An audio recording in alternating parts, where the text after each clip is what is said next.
Let's Talk R&R with Tony and Lisa. Today's podcast, Because I Said So. Let's go to the throne.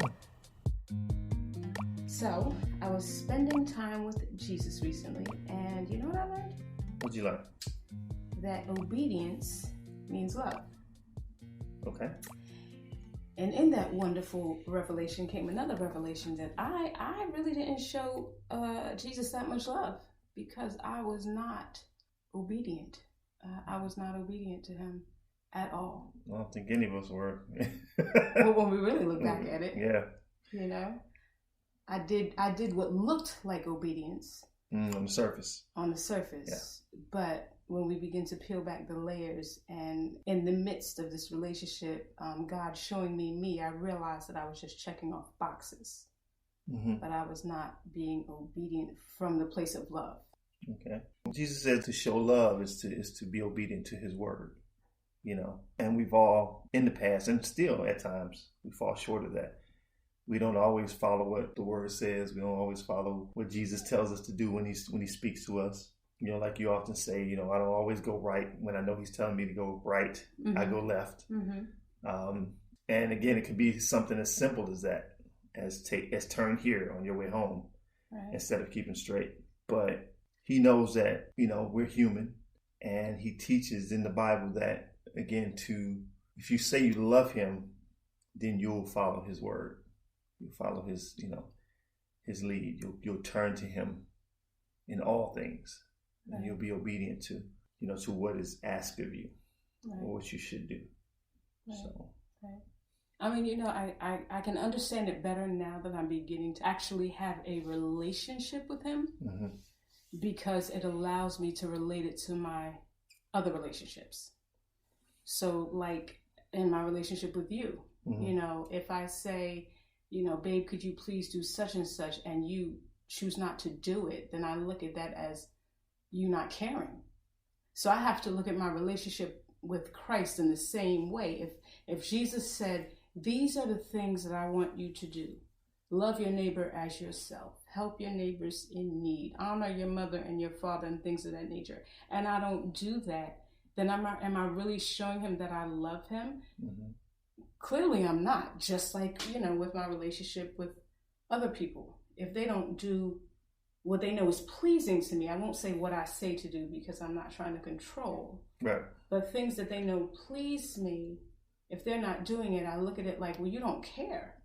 You're not listening. You're not even taking time, you know, to ensure that this relationship works and is a back and forth thing. So when I started to look at it in that way is when I fully understood.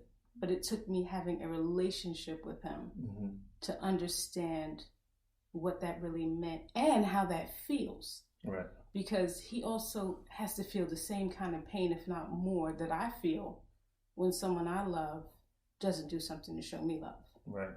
And I think in the natural too, we get it twisted a lot, that word obedience.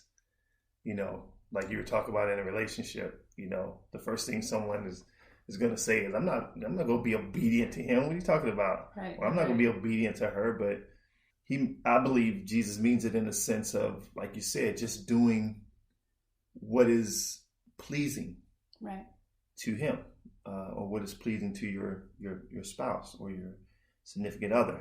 You know, love. If I love you, then I'm going to do what's pleasing to you. Right. You know. Right.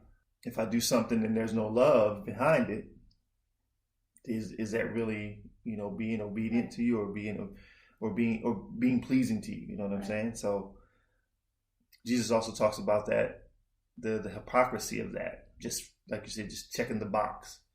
You know, going to church on Sunday just because it's Sunday. It's Sunday, and it's the thing to do. You know, so I'll check that box. Okay, Lord, I went to church, but you know, as we learned before, are you being salt when you go to church, or are you just being a body that's in the church and not adding any value? Right. Because the word says that if you do that, then you're worthless. Right. You know, I mean, you can't get no plainer than that, for the word to say boldly that you're worthless. Right. That's a deep thing. So right, you're just shaking the container, but yeah, you didn't open the spout. Exactly. Nothing's coming out. Nothing's coming out. Salt adds flavor to whatever food you put it on. So being salt of the earth, you add flavor to to the world. From a spiritual standpoint, right. Are you adding flavor to the kingdom, if you will? And that's obedience. Right. Because that's what we're charged to do. Right. Everything we do as Christians is for the kingdom. It's for kingdom building. Right. It's for bringing more souls to Christ. Right. That's what we're charged to do. And if our actions aren't in love, first and foremost, and following that charge, then we're being, in essence, disobedient to what he'll have us to do or what we should be doing. Right. So. But the key is to have a relationship. Because if you don't have a relationship with him, you don't understand what it is he really wants from you. Exactly. I can go to church, but understand when I go to this building and I listen to this pastor, I'm still getting his perception of Jesus. Right. And I'm only getting what he tells me on that particular day is needed from me for the kingdom. But God has something for me personally. And if I don't spend time with him, then how am I to know what it is that he wants from me personally? Mm-hmm. You can get a word from anywhere, a word from God. But growing up, I always said that when I go to church, I just get doctrine. Mm-hmm. Mm-hmm. But if I want a word from God, I have to spend time with him. Mm-hmm. So if, I go there, you can be taught, of course, when you spend time, of course, but I just equate it that way. You need both, but absolutely. But you need more of a relationship, because you can go to church and not have the relationship, but you can't have the relationship and not go to church or not be in church. You know what I mean? Because church is the body. Okay, so now you're not talking about the actual not building. The physical, you're not the building. Spiritual church that he discussed in the Word from the beginning. Exactly. Right. So I think the relationship with Christ is the foundation of building that love and knowing what that love entails. And being able to be obedient, because once you build that relationship, is then when he tells you, but I left something with you to help you with the obedience. Mm-hmm. And when you build this relationship and this love begins to grow, you want to be obedient. Yeah. You desire to be obedient. Yeah. When you get in a relationship with people and you begin to cultivate, you look forward to doing something for them, to put a smile on their face, to excite them, to please them. And the same rings true with your relationship with Christ. Right. I look forward to waking up every morning and saying, what is it you would have for me to do today? But if I don't spend time, then I'm not excited to do that, because in spending time, I also get to see all the wonderful things he's done for me thus far. Right. He makes it very clear. Right. But I mean, when I just listen to other people's relationship, I just get to hear about what he did for them. Mm-hmm. And sometimes I'll say, well, he won't do that for me. But until I spend time with him, do I realize he's already done that over and over and over again? And more. Right. And more. And then, what more is to come? I'm excited for this thing, this time that's being spent, this relationship that's cultivating, and I get to learn about me. Yeah. And clearly how much I haven't been obedient. I don't know if we want to learn that. You put that on the back burner. I don't need to know how disobedient I've been. I needed to know that. I needed to know that, because then and only then can I grow. Right. We have to face sometimes what we aren't, to know, first off, what can I take to the throne? Because sometimes when I go and my prayers are not surrounded by truth, then how am I to know what I'm praying for? Mm-hmm. I need to know that I need to say, I need forgiveness for this, or I need help with this, or this is a stronghold, or this is a thorn, or I've been really disobedient in this, Lord, forgive me. Again, that comes from spending time. Right. I've been in a relationship with people that have showed me as reliable and responsible as I thought I was. Oh, I was not. And I welcomed that. Mm-hmm.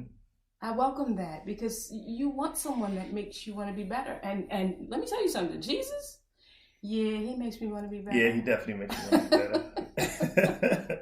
When you just think about, what he's done for us, what he's done for you and me. And when you make it personal, what he's done for me. Right. Hello, his obedience put him on the cross. Yeah, you're right. That was obedience. Because he and thank you, Lord, for the obedience. Right. Because he could have said, no, Pop, nah. Because he did. He said, Father, is there any other way? Right. Let me know. I ain't trying to be hung up on the cross now. Right. But your will be done. And I'll do this for Tony, and I'll do this for Lisa, and when you put it in that perspective, how could you not be obedient? Because think about it. How could you not love him, first of all? Not only that, but think about it. Nothing he asks us to do will come remotely close to that. He's never going to ask us, God willing, to get on a cross, because we don't know. The end of the days haven't come yet. Look, get on a cross, get nailed. He's not going to ask us to do that. So anything underneath that, we should be willing to do. He don't even ask us to bear our own cross. Right. He don't even ask us to carry it. He said, bring it to him. And he'll carry it for us. Yeah. Right. And I don't know how many people watch The Passion of the Christ, but to see how heavy that cross was that they made him carry up to Calvary, up that mountain, up that hill. He don't even ask us to do that. He said, bring all your troubles to me, and I'll carry them for you. And I'll carry them for you. How can you not love someone like that? How could you not be obedient? How can you not be obedient? How could you not be obedient? Yeah, to someone like that. It's mind blowing. It's mind blowing. It's humbling. It's a humbling thing to know that someone loves me that much. Yeah. That they did that for me. Obviously he knew me because he knows all, but from a natural sense, you say he didn't even know me. Right. I wasn't even born yet, but he did that for me because he knew I was going to need it. Mm-hmm. He said, Tony's going to need to be saved. So I'm going to take this because he's going to need to be saved. In 1994, when his mom passes away, he's going to call, he's going to come to me, and he's going to invite me into his life. And I'm going to be there for him. But to be there for him, I have to get up on this cross right now. I can't be there for him if I don't do this. That's serious. That's serious. So when you think about that, again, the question, how can you not be obedient? How can you not love, a person like that? So yeah, it's deep. Okay. Yeah, I don't feel like I got nothing to say after that. All right. So obedience means love. Yeah. Make sure that your obedience is rooted in love. Make sure your following of Jesus is rooted in love. Make sure your friendships are rooted in love. Yeah. I feel that if everything we do comes from a place of love, this world will be a much, much better place. We can't treat someone bad that we love, that we truly love. Now, we know some people that say they love you and treat you bad, but is that really love? Oh, listen. It's funny. Before we close out, I heard this incredible line last night. And this woman said, everyone is meant to be in your heart, but not everyone's meant to be in your life. And I was like, well, okay then. So you're absolutely right. There are some people that say they love you, but will treat you poorly. And they can stay in your heart because that means that you continue to lift them up in prayer. Mm-hmm. You continue to ask God to work on them, touch their hearts, protect them, and guide them. But they do not need to be in your life. They don't. Nope. I agree. So cut them out. Okay, and that is where we are going to end this. I think you need to go have a little follow-up on your relationship with Christ. Love and blessings, people. Love and blessings.